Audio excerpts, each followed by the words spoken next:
Go. Hej alle sammen, velkommen til den her video, hvor kendte mennesker bestemmer over mig og min ven Victor i en hel dag. Den første recept, det giver girafpingvin. Vi kan lige prøve at høre ham. Men undskyld, lyden er lav. Du har skrevet til mig, om jeg ikke vil lave en challenge til dig. Og det du skal gøre, Vitus, det er, at du skal gå ind i en blandt selv forretning. Og så skal du købe girafpingvins yndlingsslik. Det er labralarv. Så skal du købe en labralarv i hele den der pose med blander. Og der kun ligge en labralarv. Når du har købt den ene labralarv, ja, så må du ikke spise endnu, for du skal lige gå hjem. Rulle den i det chilipulver. Lige få den og rulle den i chilipulver. Så har du en labralarv chilistang. Og så skal du spise den i en mundfuld. Det er min udfordring til dig. God dag, og held og lykke med det. Ja, og nu skal vi blande den lækre larve. Der er poser dernede. Tak, Victor. Jeg har ikke så kendt her, men jeg skal... Ja, jeg lægger lige min telefon her ned, fordi jeg skulle bare lige hurtigt vise videoen, og så åbner vi den her. Så åbner vi den, ikke også? Og så lad os blande, ikke også? Det er med at lave. Vi tager den her, og så skal jeg putte den. Så tag en til mig, så tag en til mig. Jeg ved ikke, om vi har råd, men anyways, lad os bare prøve. Vi lægger den op på Og vi har noget chilipeber her. Vi kunne ikke finde chilipeber, så vi fandt bare sådan noget pulver. Eller skal jeg lægge den? flager. Det er... Skal jeg trykke? Der? Ja.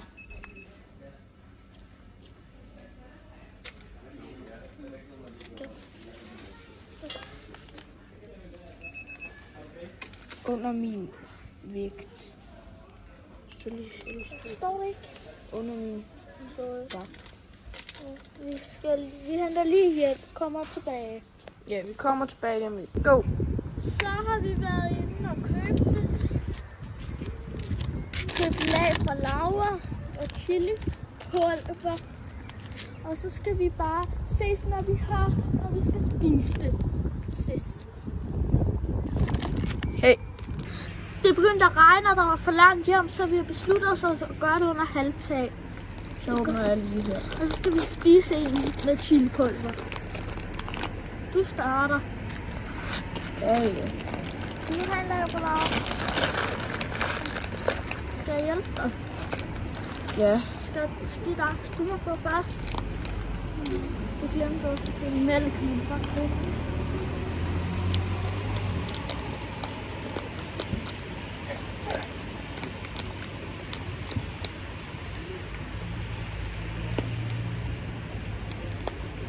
Du får en først.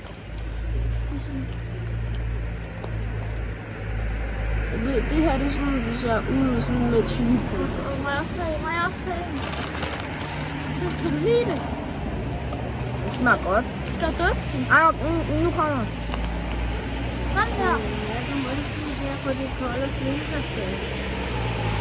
Ja, vi skal. Så bare lige nogle, der Så tag den i munden. Det smager godt. Nej, nu kommer det.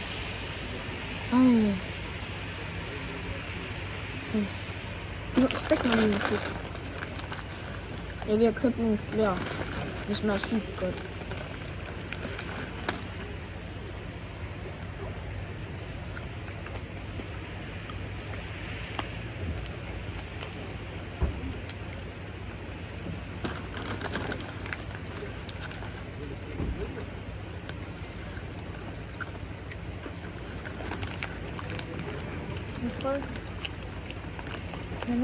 Vitus, det her det er den sidste bid, okay?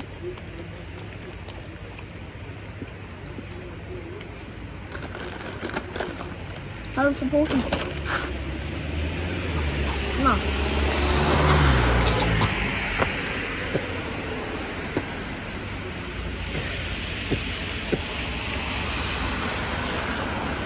Det er godt.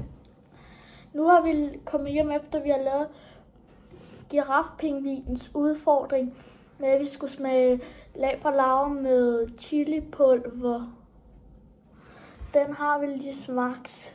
Der har vi lige lavet. Og nu er det August Willerups, der har bestemt, at vi skal lave et eller andet rugbrød. Rugbrød. Kan du vise den, Victor? Ja.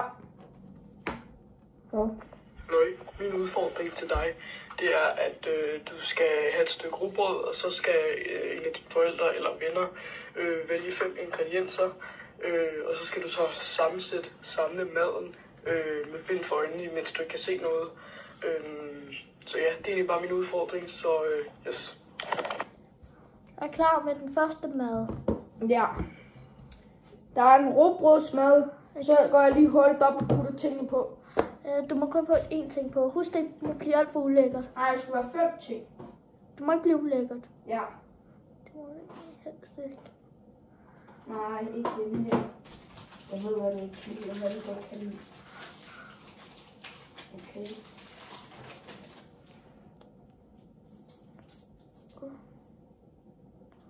Og nu må jeg få... Jamen, jeg er lige i gang med at lave.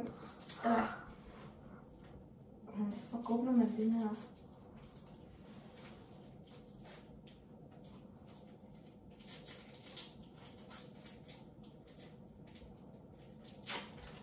Lige der.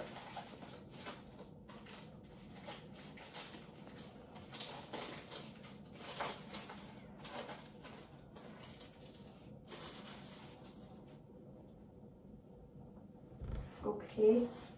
Husk nu, hvor jeg kan. Hvornår er den her? Lige om lidt.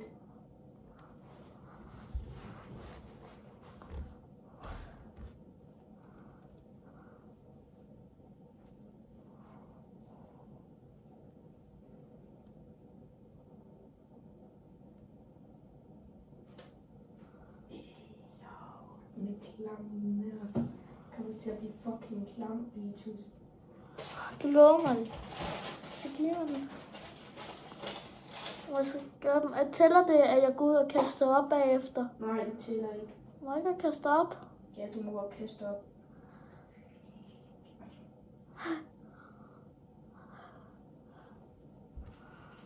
Hvornår er den her? Lige om lidt. Jeg har kommet 3 ingredienser på. Må jeg ikke få. Jo, vent. Der skal bare lige... Kæmper. 2 ting på. 2 ting på.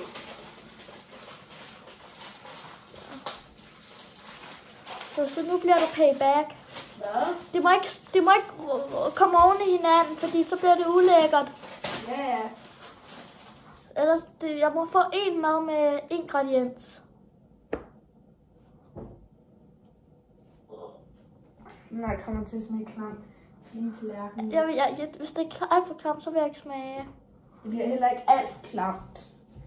Okay, I får lige lov til at se maden.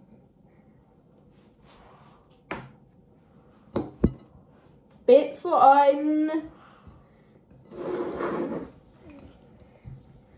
Og spiser du bare.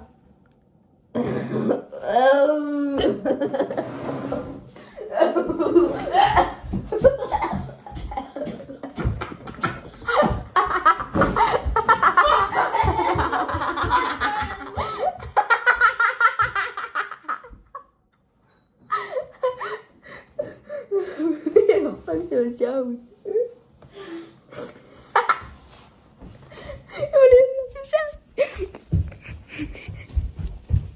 En time bagefter.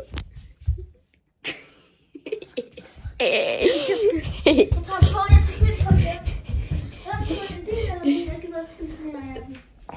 Nej, og gider ikke. Bare kig på den, gør sådan, der er jeg fucking kastet op. Hvad skal vi nu?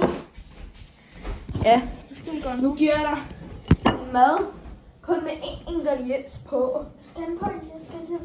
Jeg skal den på igen til at binde. Jo. Ellers så kan vi jo bare gøre det. Jeg vil ikke kaste op igen. Nej, jeg må ikke blive kvær heller. Jeg kan godt se igennem. Ja, det ved jeg også godt. Kan du se igennem nu? Hvis du binder den, så bind mere. Lav en knude. Den sidste mad. Ja. Det var en eller anden åndssvag. Nej, kan den ikke smage godt? Jo, Den her kommer til at smage godt.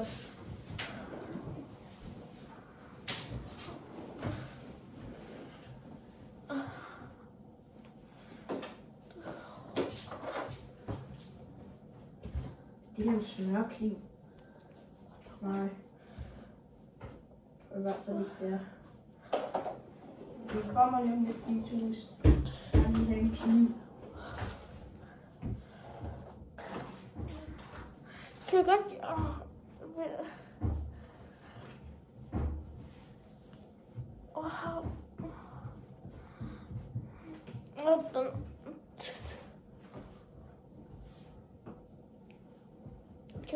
Kan du godt hjælpe med at binde? Kan du godt hjælpe med at binde? Mor. Mor! Ej, nej, jeg gider ikke. Kan du bare hjælpe bagefter? Jo. Du lovede du mig.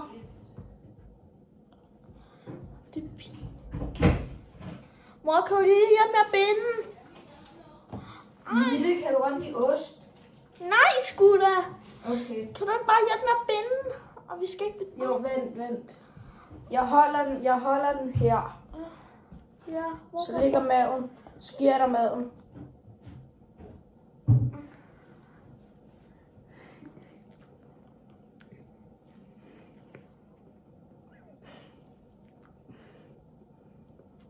Der er kun smør på. Det er faktisk ret godt. Lækkert.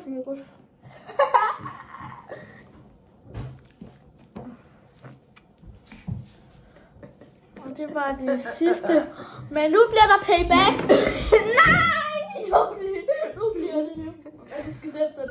Okay, jeg kan i hvert fald sige noget. Lad være med at putte den der på, okay? Vitus, hvis det er, du lader være med at tage den der på, så giver jeg dig 4 kroner. Jeg giver dig 4 kroner, hvis det er, du ikke putter den der sovs på. Så giver jeg dig 4 kroner. Ja. Nu til at holde den sådan her. Du må ikke kigge til det, mor. Det stod, du må ikke kigge. Ikke kig. Jeg sagde, at jeg ville give dig. Nej, du må ikke kigge. Jeg sagde, at jeg ville give dig 4 kroner, hvis det var, at du ikke puttede chili sauce på. Altså, jeg må ikke sige til dig, du må kigge. Han har puttet chili sauce på! Du må ikke kigge, sgu da. Ja, undskyld. Jeg kan heller ikke se noget nu. Jeg kan ikke engang se noget. Nej, okay, nu laver jeg ikke engang sjov. Nej, fuck. Der kommer jo payback for helvede. Ej, nej. I skal kun like den, fordi det var, jeg gav ham. Fordi jeg gav ham noget spicy noget. Nej, I skal like den. I skal like den, for jeg har smagt. Men hvis der er gerne vil se en rigtig YouTuber, så skal jeg bare skrive, så går jeg ind på søge, så skriver jeg M-E-H-M-E. Nej, ikke gør det. Og så er der mellemrum, så er der A. Ikke gør det, jeg ved det godt. Lad være, Victor. Stop. Giv mig maden. Stop, jeg er i gang. Stop nu, bro. Han noget med dig, ham det Nej, I skal ikke søge på ham, han er en stor idiot. Ej, det mere. Nej, bare fordi han er en lille sort, så er det ikke det ens betydning. Ej, kan du bare lade være, Victor. Nu bliver vi... Jeg er lille Granny. Jeg hader mit liv. Jeg er lille. Er du klar på at få en mad? Det er en af de lækre mader. Jamen, jeg har ikke lige bindet helt fast på. Må jeg Du godt skal spise. Jeg skal lige gøre det selv. Jeg skal spise. Vent lige. Du må ikke proppe den ind i munden. Bare læg den foran mig lige der. Du snyder. Nej, jeg gør ikke. Spis den. Vent lige. Der står ikke spis den. Hvor? Jeg har den lige her. Vil du spise? Jeg har den. Jeg glemte faktisk at sige, det er en ear chance.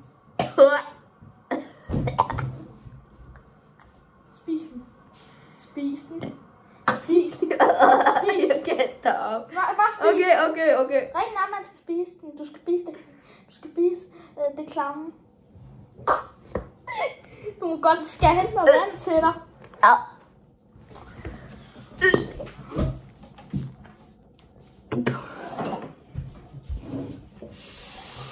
Og nej. Vil du have noget vand? Vent lige. Helmer. Så blev der sgu payback. Ikke også, Victor? Blev der ikke payback?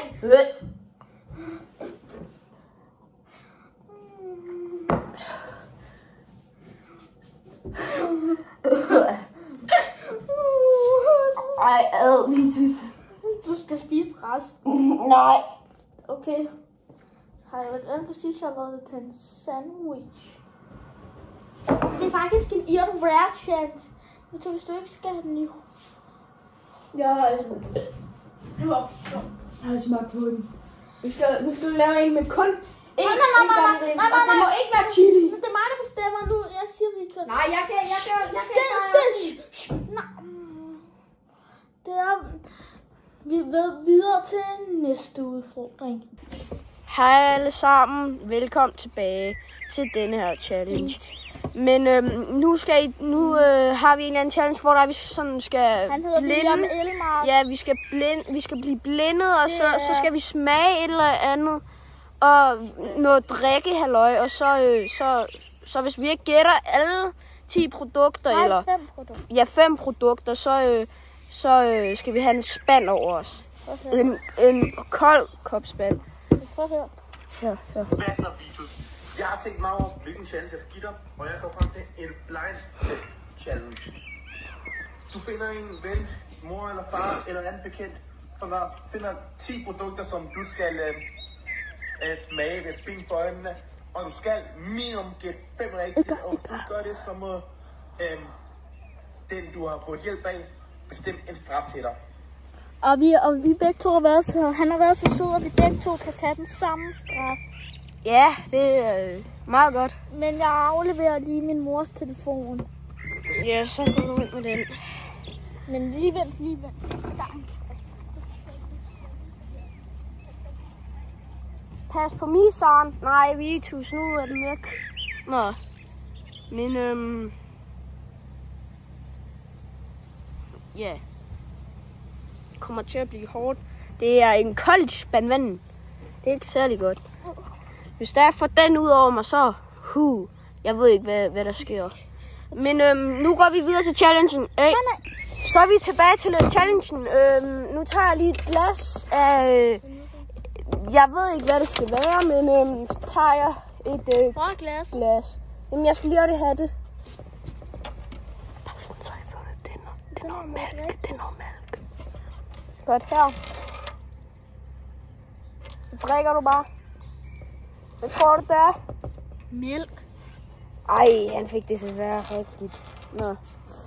Videre til næste kop. Jeg ved ikke, hvad det er. Jeg ved ikke, hvad man skal kalde det. Jeg kan lige vise produktet foran jer.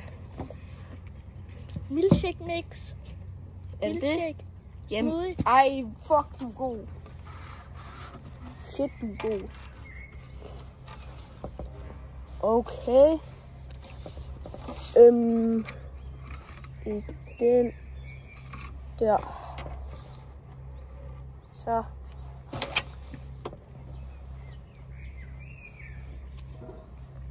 Faxe Kondi.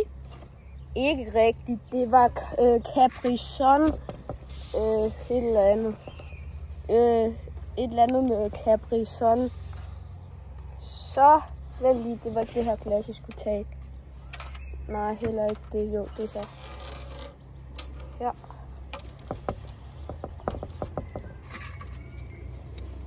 Ice tea. Det er ikke rigtigt.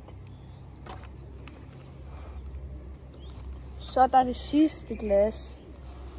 Og hvad sker der så, hvis jeg ikke besvarer det rigtigt? Så skal du have en bucket over dig. Medmindre jeg ikke får nogen rigtigt. Mælk. Nej, slet ikke. Okay, så er det min tur. Jamen, uanset hvad skal jeg have ud over mig, uanset om det var... Ja, jamen, Jo, okay. Så gør vi det nu. Nå, men vi ses lige om lidt. Så er vi tilbage til straffen. Ja, Vitus, jeg skal nok få æren. Jeg skal gøre selv. Nej, jeg gør det. Jeg er klar. Jeg stiller mig lige sammen Nej, ikke bag mig, ikke bag mig. Okay. Er I klar? Ja. Mine folks, lad være med Jeg gør det selv. Nej. Mine folks, velkommen til.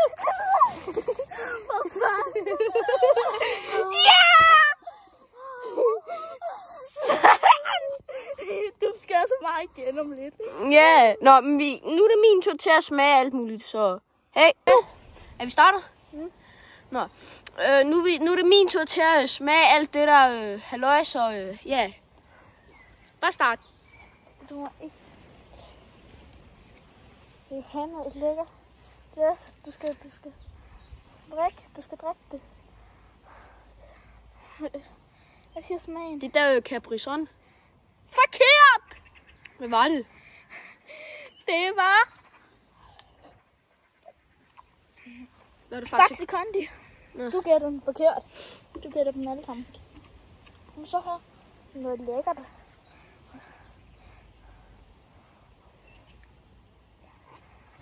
Der er milkshake. Det er rigtigt. Du har gættet en rigtig og en forkert. Okay. Hvis du gætter dem, hvis du skal have dem alle sammen rigtige, før du slipper for straf. Altså.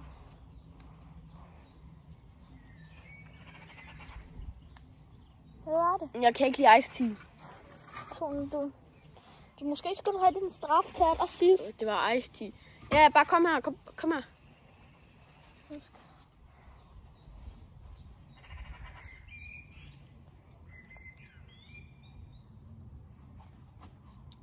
Mælk. Nu skal jeg give mig en smag. Rigtigt. Den sidste vil du mig. Nu skal du have, og så skal du have.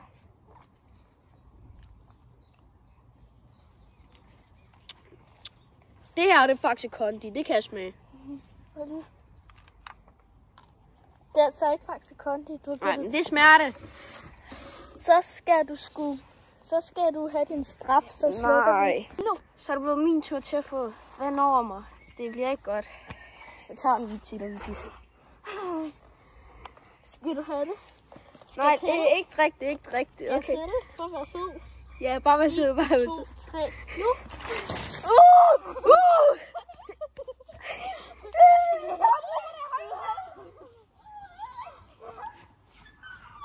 Nu fik han min kunddukker ud over sig. Er du blevet dejlig våd? Ja, jeg er blevet dejlig våd. Ej, Vitus, det der vil jeg gerne prøve igen. Nej, det skal vi aldrig. Det var for sjov. Men vi skal... Ej, jeg vil gerne prøve igen. Vi kommer lige tilbage, når det er, jeg skal have igen. Hey. Nå, men vi har fået det igen, så vi skal... Nu slutter vi videoen. Nej, ikke.